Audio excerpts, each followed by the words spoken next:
Hi everyone, it's Lisa Brown with Ink and Inspirations. Welcome to my Halloween Treats Week here for 2023. And today I am going to make a little box bag for these yummy Reese pumpkins. Oh my goodness.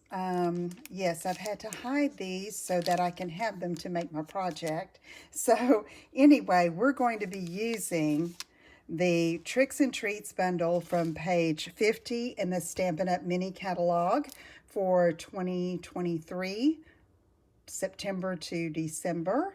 And I'm using some paper from the Them Bones Designer Series paper, and it is also in the mini catalog. And I'm going to show you the prints that I chose here. Let me flip this back here. Here is page 49 with the Them Bones Designer Series paper. That's really fun for Halloween. And I'd like to say that you may not make treats for Halloween, but all of these ideas you can use for any time of the year. Just change your stamps, your paper, and it can make a treat wrap for any time, any occasion. Okay, so let's look at what we'll need for this project. I'll need a full 8.5 by 11 piece of cardstock. I've chosen Cajun Craze, and we're going to be doing some scoring. I have 4 pieces of this Them Bones Designer Series paper, cut at 1 3/4 by 6 3/4. Okay, so you want the design to be going long ways like this, and make sure if you have directionality in your paper, when you glue it on, you glue it where the top is the top. Okay, I used some scrap basic white and basic black to die cut these two labels and image from the die set. So these this is a label that you can use to cut out the words trick or treat, okay? And I'm going to be using that for that as well. And then you have this little ghost that is just a standalone die that is so cute. So I cut him out in basic white. Okay, let me get my Simply Scored in here so we can do this scoring. I'll put my measurements right here to the side, and we'll get started. So first of all, on the 11-inch side up at the top, I'm going to score it 2, 9, and 10.5. So let me get this where you can see. 2, 9, and 10.5. Okay, then we're going to turn it. Okay, and we're going to score at 2, 4, 6, and 8. 2, 4, 6, 8 box is one of the very first boxes I ever made as a paper crafter. So let me just show you this here. We're going to fold on all these score lines, but this 1/2 inch score up here at the top is going to be the top of your box. Okay, so let's go ahead and burnish all these score lines, which is something we should do every time, especially when we're making a 3D project. So bone folder works great for this.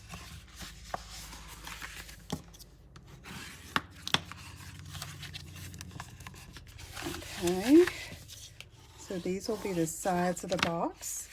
Then I'm going to flip up. This will be the bottom. Give it a good crease.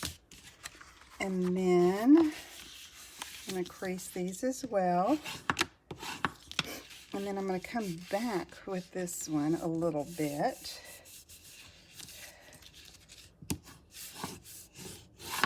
And you can go back and forth. It's just the very top of the bag.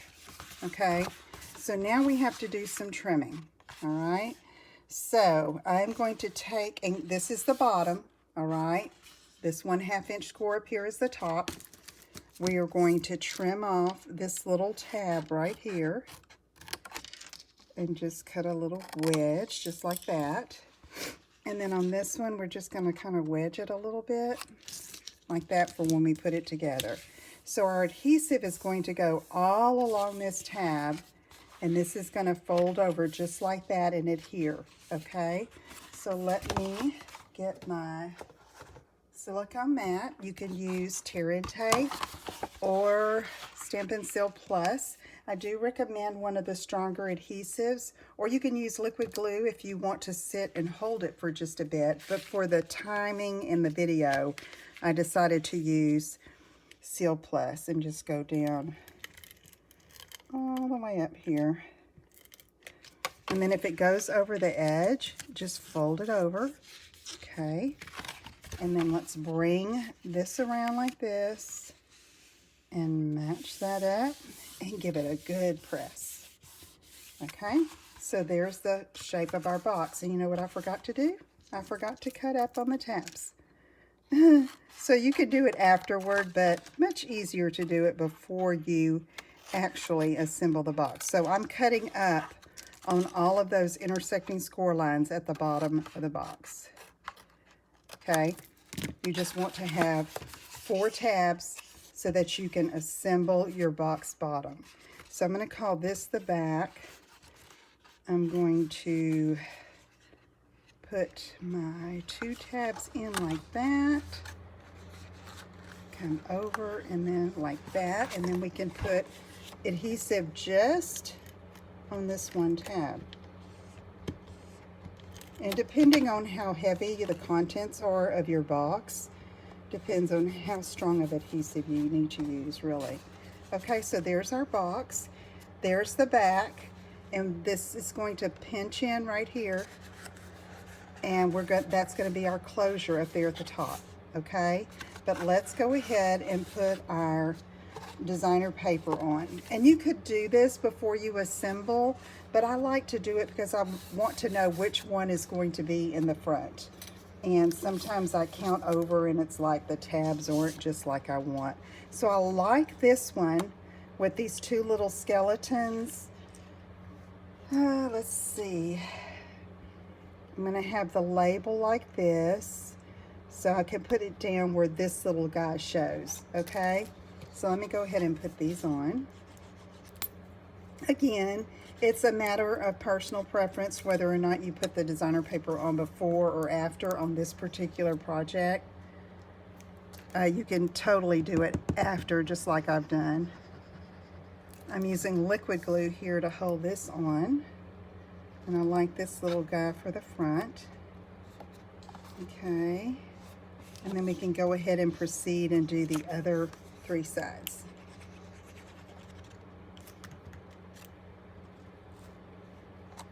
So I really thought about maybe doing this in black with a black background, and then I changed my mind. I liked the Cajun Craze.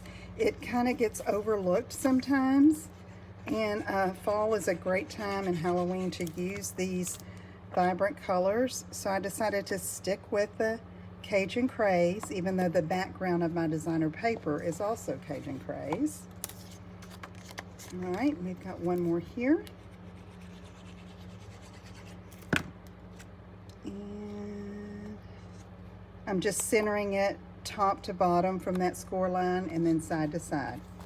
Okay, so there we have that. And here is the back, here is the front. So let me find my little tab here, and we are going to emboss Trick or Treat on this little guy. So I've got my stamp mounted. I'm going to use a little bit of cushion underneath here since it is a photopolymer stamp. And I'm going to take my embossing buddy.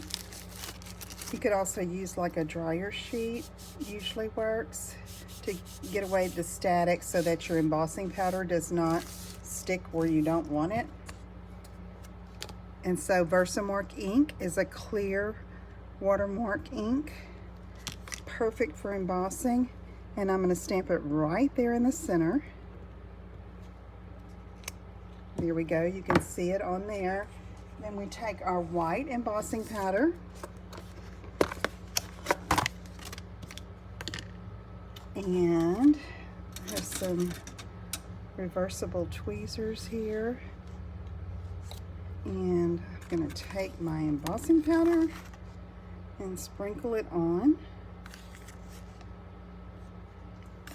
Okay, then I like to take it and give it a good tap on the back to get that excess powder off. Okay, looks good. So I'm going to get my heat tool and warm that up just a minute.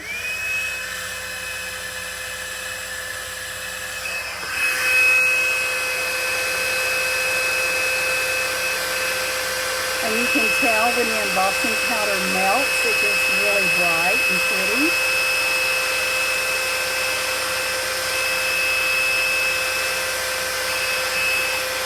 Oh, I love it. Okay, so I'm going to leave that guy just off just a bit, let it cool.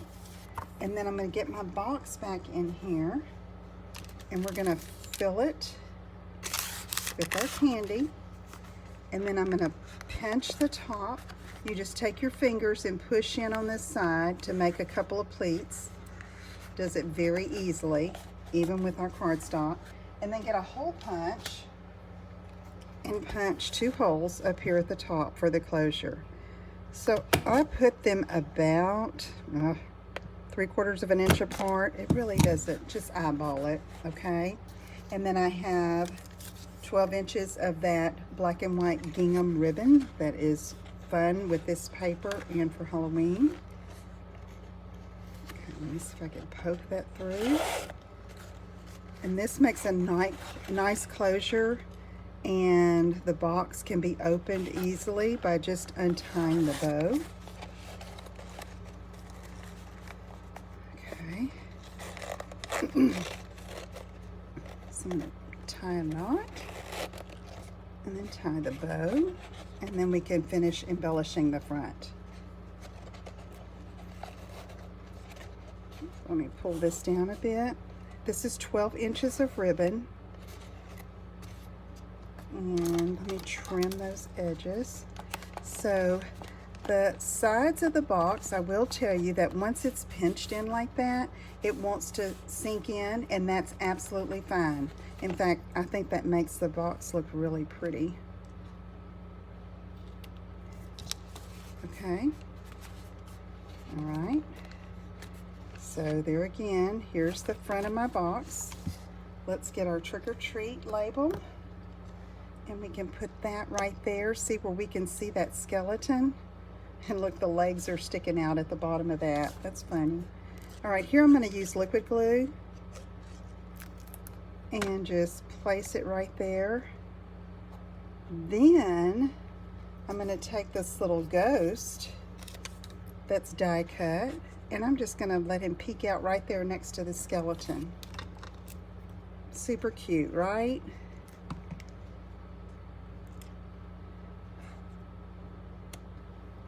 Okay, there is our project. I hope you will give that a try. It's a good box for something that's tall.